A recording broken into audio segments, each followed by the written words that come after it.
Okay, so this PowerPoint is in supplement to the other video that's on the instructional materials that talks about persuasion, just because I think it's helpful to talk about it in the context of writing and in the context of academia more specifically.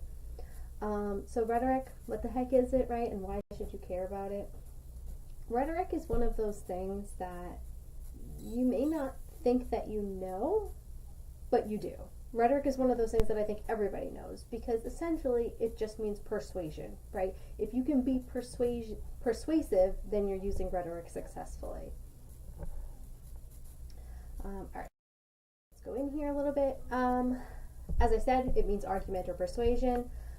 It goes all the way back to the 4th century BCE. It was coined by a man named Aristotle. Perhaps you've heard of him. But I put here the triangle because that is the visual representation of the 3 components of rhetoric. So you don't necessarily have to know what those 3 components are, especially the Greek terms moving forward, but you want to understand that there are 3 different appeals to an argument, and that if you have all 3 of those appeals in one argument, then you have a strong one, right? So just for reference sake, those 3 appeals are ethos, pathos, and logos. All right, so let's start with ethos. Ethos refers to the author's credibility, right? And so just in general, writing is referring to the author of the paper. If you're trying to say, all right, what is the ethos of this text that I'm looking at, you really want to look at the background of the author, right? Does that person have authority in the subject matter in which they're talking about? Are they reliable as a source? So a good example, I think, so my background is in teaching English, right, and also teaching other social sciences. So I have 0 background in math. If I wrote a paper talking about how math is the best subject in the world, I would have 0 authority and credibility as the author, right? So my ethos would be incredibly poor. So I have another example here, because this is how you're going to use it in writing. Typically, when you look and see, okay, the ethos is strong in this source, how do I use it? You use that as a qualifier when you introduce the author, right? So an example here says, Kenji Yoshino, a professor of constitutional law at NYU School of Law, claims that same-sex marriage is a constitutional right. So the qualifier there, right, his ethos is that he's a professor of constitutional law, right? So we care about his opinion about the constitutional rights of same-sex marriage, right? Because that qualifies that claim. However, a lot of times you see people that are taught to have a qualifier, so they include them, but you want to make sure that your qualifier actually backs up what you're saying, right? So you could say something like, Kenji Yoshino, a Japanese American, claims that same-sex marriage is a constitutional right. And that's true, he is a Japanese American, but it doesn't qualify him to have any opinion about same-sex marriage, right?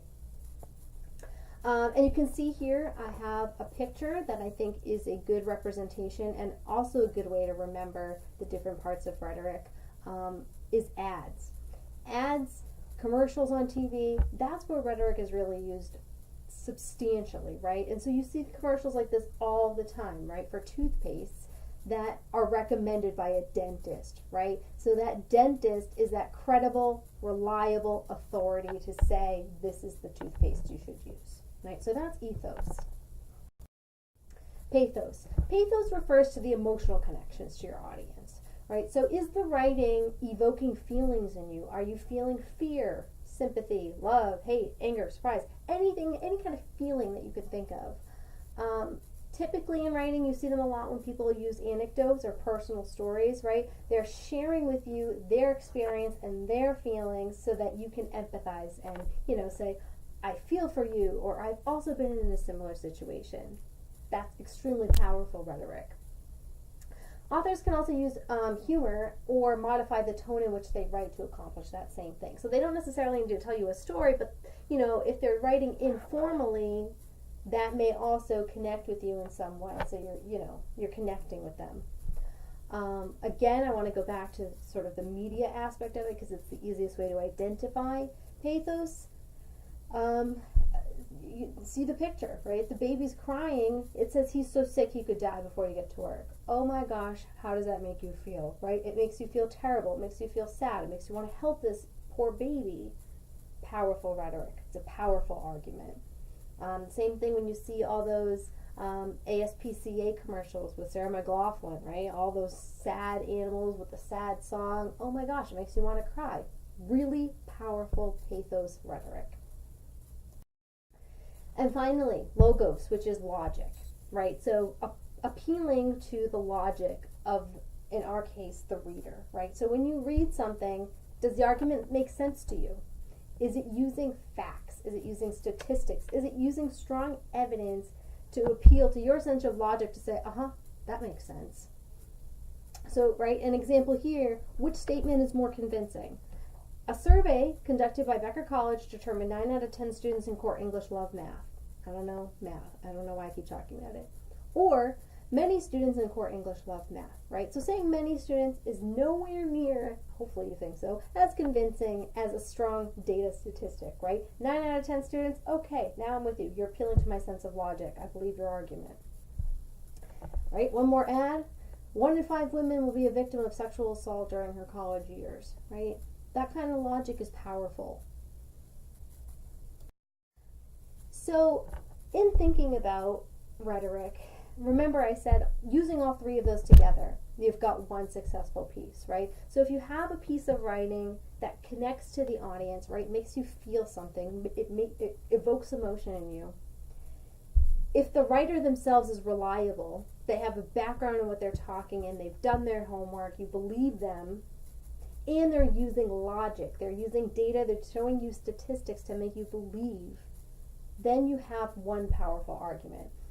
And so that's exactly what I want you to do in this course. I want you to think about those pieces of rhetoric in the text that you're reading and analyzing, but also in the text that you're writing, right? I want you to have strong rhetoric. You need to be the strong, reliable author, and you need to be using logos and pathos to convince your audience that you're convincing.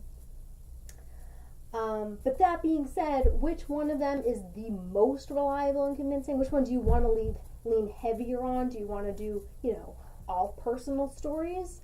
Or do you want to use all data? Do you want to make sure that you tell them what your background is? Does it matter? That's a tricky question, and I think it depends what mode of argument you're trying to do. For our purposes, in academia, if you want to convince someone of something, you need to show them evidence. You need to show them documented proof that you've done your homework and that you can prove what you're trying to say. And that's why, using direct quotations or paraphrasing from a source is incredibly important. You can't just read a source and summarize back to me what those main points are. I need to believe you, and I need to see data. Now, a lot of the time, when I ask that question, students answer pathos, right? Connecting to people's emotions, because emotions are powerful. People tend to lead with their heart, right? So you want to make sure that you have both, but in terms of our purpose of academic writing, definitely more so on thinking about evidence.